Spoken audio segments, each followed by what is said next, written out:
It's the International Soccer Preview. We are Soccerphiles Canada. Welcome to Series 31, looking at the players of the 2025 African Cup.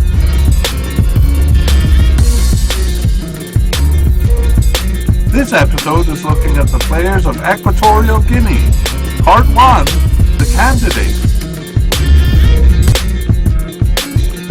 Here we go! Hello and welcome to the International Soccer Preview by Soccerphiles Canada. I'm Kevin and this is Series 31 on the players of the 2025 African Cup. This episode covers Equatorial Guinea's players, and we move on to Section 3.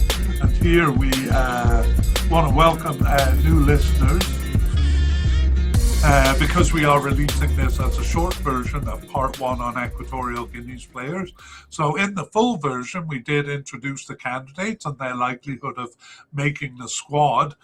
We gave the reasons for why we put the players in the level of likeliness that we did, and we gave some career information on players too. So if you're interested in that, check out the full version. Here we're just kind of reviewing what we came up with as a result of all of that. So let's go. And yes, we're not doing predicting starters here. We're going to save that for Part 2. We're just saying the players' likelihood of making the final squad here. So we had a bit of drama at the end of the period, which we explained in Part 2, but or in Section 2, but won't get into here. But it ended up with one Mika manager since 2020 being fired, and caretaker manager Guillermo Gane coming in, and presumably will take them through this tournament because it seems too late to get a new manager. But he's just a caretaker manager, and looks like he'll be the man.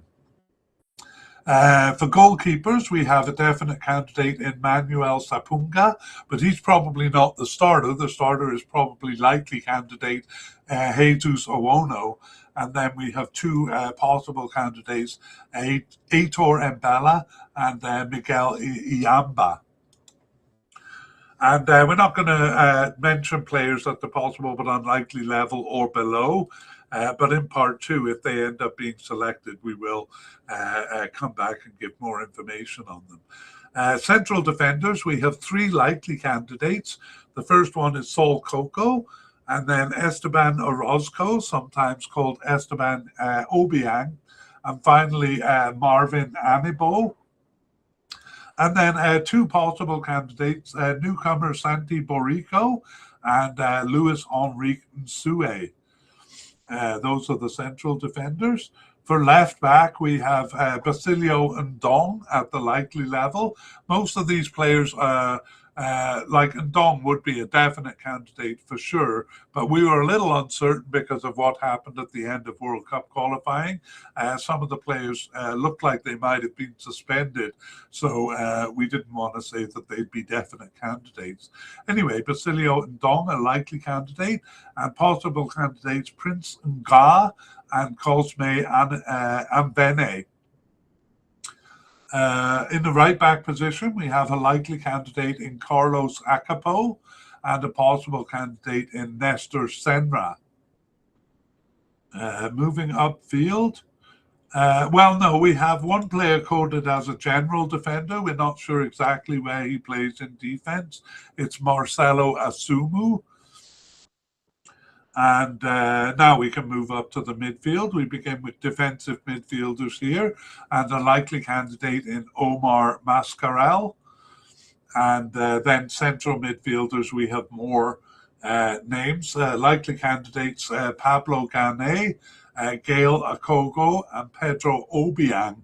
All three of those likely to make the squad, we think. And then three possible candidates, Federico Picoro, Jose Machin, also known as Pepin, and Alex Masogo, all three of those possible candidates. Further upfield with the attacking midfielders, we look at left side attackers, and we have a definite candidate in Santiago Eneme, actually coded as an attacking midfielder, but playing over here quite a bit. Also played in other positions, though. We have likely candidate Janik Boulia, and he's coded as a central midfielder, but also played over here more. And possible candidate José Miranda. On the right side, we have likely candidate Iban Salvador and Luis Asui, who is coded as a forward and also does play as a forward. And possible candidate in Domingo Mba. And then central attacking midfielders.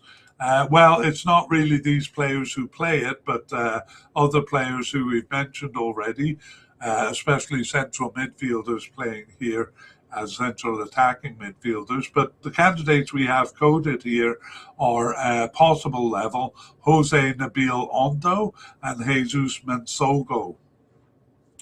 And finally, moving up to the forward position, no candidates at the definite level, but at the likely level, I think we made a mistake there. Emilio Nsue, and the other likely candidate was the player we put as a right attacking midfielder, Luis Asue. We also have a likely candidate in Gustavo Melchor Eneme, although he's not really a starter. And then we have three possible candidates for forwards: Salomon Obama, Laurent Zuniga, and Christian Makete. All right, that is our motorcycle ride through the squad. And let's do some other closing business. We'll talk about some big names who are off the squad. And here we really only have the manager, Juan Mika. And again, in this section 3, we won't go into a review of the fiasco that led to him being dismissed just before the last game in October. But he is gone. He was part of the team since 2021 there. And otherwise, they haven't lost any players. Injuries is actually similar. Not much to talk about here. We had Luis Enrique Nsue out for the October games, out with an unknown injury, but he was back in action in late November, and so that is not a problem. We will put him in the recovered from injury section.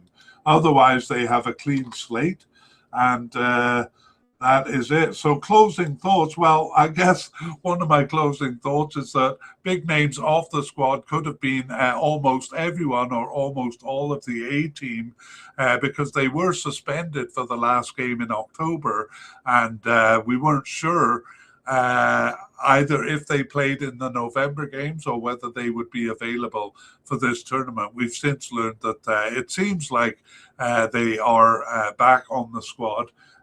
Juan Mika really the only casualty in terms of being cut from the squad. As far as we know, we'll know in a bit more detail when we do part 2, and we can see who made the final squad.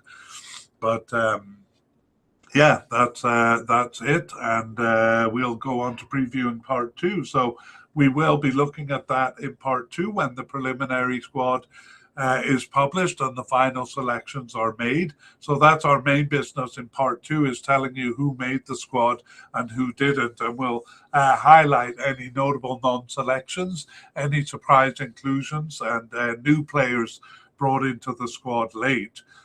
We'll give any updates on injuries. They have none now. Hopefully they'll have none then as well. And one of our fun things in part 2 is our spotlight review, which is our prediction of starters. So stay tuned for that. That should be coming out relatively soon, within the next couple of weeks. And we will see you then. We would like to thank Pixabay and Cold Fingers for the wonderful music used in this mediacast. The title of the piece is Eid Mubarak.